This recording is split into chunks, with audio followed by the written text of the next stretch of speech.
اللہ وبرکاتہ۔ آج کے اس جلسے میں آپ لوگوں کے سامنے ایک تقریر پیش کرنا چاہتا ہوں جس کا عنوان ہے اللہ ہی عبادت کے لائق ہے۔ بہت سے لوگ ایسے ہیں جو اللہ پاک کو مانتے ہیں، اس کو مالک اور رب بھی کہتے ہیں، مگر عبادت اللہ کے سوا دوسروں کی بھی کرتے ہیں۔ جیسے وہ لوگ کسی مورت اور بت کی پوجا کرتے ہیں، دیوی دیوتا کے سامنے ہاتھ جوڑتے ہیں، ان کو سجدہ کرتے ہیں، ان پر چڑھاوا چڑھاتے ہیں، ان کی منت مانتے ہیں، ان سے اولاد مانگتے ہیں اور ان کی ناخوشی سے ڈرتے ہیں۔ ایسے لوگ اب بھی موجود ہیں اور ہمارے رسول صلی اللہ علیہ وسلم کے زمانے میں بھی موجود تھے۔ جب یہ لوگ ہمارے رسول صلی اللہ علیہ وسلم کے سمجھانے بجھانے سے سیدھی راہ پر آنے لگے، باپ دادا کی رسمیں اور طور طریقہ چھوڑ کر مسلمان ہوئے، تو ہمارے رسول صلی اللہ علیہ وسلم نے ان کو سب سے پہلے کلمہ توحید اور کلمہ شہادت سکھایا۔ اس کلمہ کے ذریعے ان کو بتایا کہ اللہ ہمارا مالک اور معبود ہے، ہم اس کے بندے اور غلام ہیں۔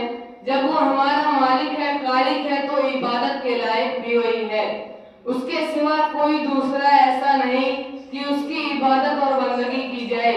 اس لیے سب کام جو تم کسی بت اور دیوی دیوتا کے ساتھ کرتے ہو چھوڑ دو، یہ سب شرک ہے۔ شرک سب سے بڑا گناہ ہے، اللہ تبارک و تعالیٰ اس گناہ کو معاف نہیں کرے گا۔ صرف اللہ کی عبادت کرو، اسی کے حکم پر چلو، اسی کو سجدہ کرو، اسی سے مدد مانگو، دکھ درد میں اسی کو پکارو، اسی کی ناخوشی سے ڈرو، اپنی مرادیں اسی سے مانگو۔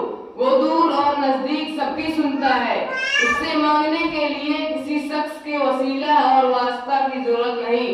اس کو توحید کہتے ہیں اور اس کے ماننے والوں کو موحد کہتے ہیں۔ جن لوگوں نے ہمارے رسول صلی اللہ علیہ وسلم کی ان باتوں کو مانا، سچے دل سے کلمہ پڑھا، وہ پکے مسلمان ہوئے، اللہ کے سوا دوسروں کی عبادت کرنا چھوڑ دیا۔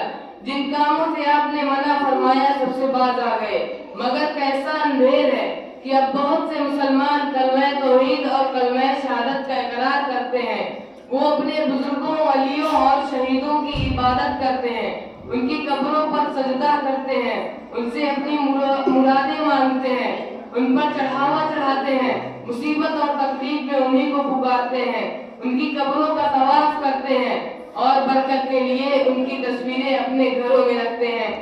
گر وہ سب کام جو ہمارے رسول صلی اللہ علیہ وسلم کے زمانے میں بت اور مورت کو پوجنے والے اپنے دیوتاؤں کے ساتھ کرتے تھے، یا اس زمانے کے غیر مسلم جو کام اپنے بزرگوں کے ساتھ کرتے ہیں، آج وہی سب کام یہ نام کے مسلمان اپنے بزرگوں کے ساتھ کرتے ہیں۔ حالانکہ ان کاموں کو روکنے کے لیے اسلام کا کلمہ طیبہ لا الہ الا اللہ میں سکھایا گیا ہے کہ ہم اقرار کریں اور اس بات پر ایمان لائیں کہ اللہ ہی عبادت کے لائق ہے، اس کے سوا کوئی دوسرا ایسا نہیں کہ اس کی عبادت کی جائے۔ اب آخر میں اللہ تعالیٰ سے دعا ہے ہم کو گمراہی سے بچائے اور صراط مستقیم پر قائم رکھے، آمین۔ وآخر دعوانا الحمد للہ رب العالمین۔ السلام علیکم ورحمۃ اللہ وبرکاتہ۔